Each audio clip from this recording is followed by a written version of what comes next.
Give me some tough policy questions, guys. I can't get ready. Oh, we know what you stand for, Steve. We all know you very well. Come on. Well, I just want to come on, say one Steve. thing. Since this is the anniversary of D-Day, we have 70 congressmen who are avowed socialists who admit to it. We have more and more who don't admit to it. But can you explain to people what the letters N-A-Z-I actually mean? Did you say M-A-Z? No, Nazi. Oh, The National Socialist. National Socialist Party. The German translation. That's the English translation. Yeah. of the This German. stuff. It refers to the National Socialist Party, Thank you. which was supposedly a democratic socialist society in which people would have the right to vote, but that never was true, was it? No. But they also had a very aggressive tax collecting agency that would go after individuals and use their ability to do that. Which kind of sounds similar, doesn't it? Yeah. Or better yet, They also confiscated all the guns. Right. Yes, except for the that's people right. that were approved by the government. Exactly right. Yeah. and Steve, Common Core too, you want to kind of talk about Well, that a little look, bit? Common Core has been in New Jersey since Christy Whitman started the core curriculum standards. We've already been doing this for a long time. Now they're nationalizing education, and that's a huge attack on our... Well, I'm a big reader of old books. Right. Yes. And, and if you go back to really old history books, Yes. you'll read about how, early Americans believed that democracy was learned in the nursery. This is what they believed. That they taught the evils of a monarchy in the nursery. That's where children learned what the Constitution meant, what individual liberties meant. We don't believe that anymore. We don't do that anymore. Worse than that, the federal government wants to take control of every aspect of the education of our children. We need to... I love Ronald Reagan, obviously. The one thing that disappointed me in the Reagan administration, he did not dismantle the Department of Education.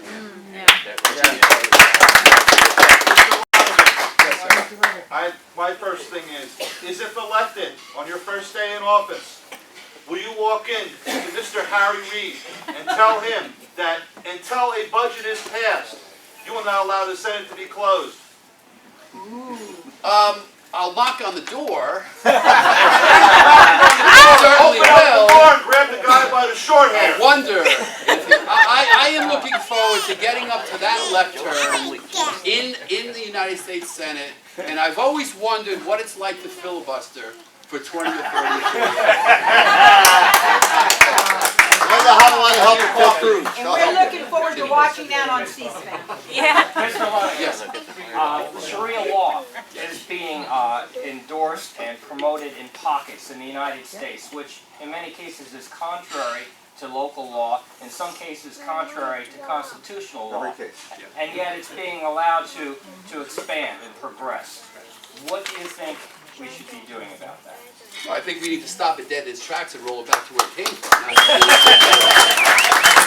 have a country that was built from its inception on what had already been a couple of hundred years of British common law, an establishment of principles of law that are sacred to our society, and we cannot function with Sharia law anywhere in this country, period.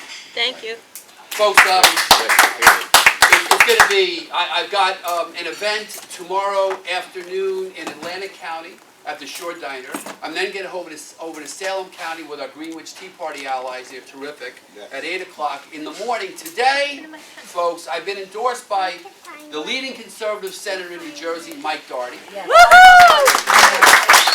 was endorsed by the top-rated conservative assemblyman in New Jersey, Michael Patrick Howard. Yes. So, I had the conservative base. This afternoon, I was endorsed by the chairman of the Bergen County Republican Organization, the biggest county in New Jersey. So we've now galvanized the establishment. So after we get done galvanizing the conservative base, our Tea Party activists, the establishment Republicans, the moderate Republicans, independent voters, and Reagan Democrats, we can't lose. All right. That's right. And that's our core.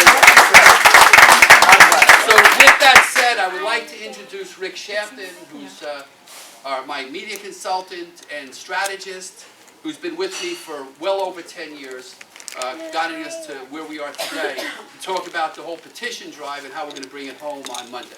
Rick? Thanks.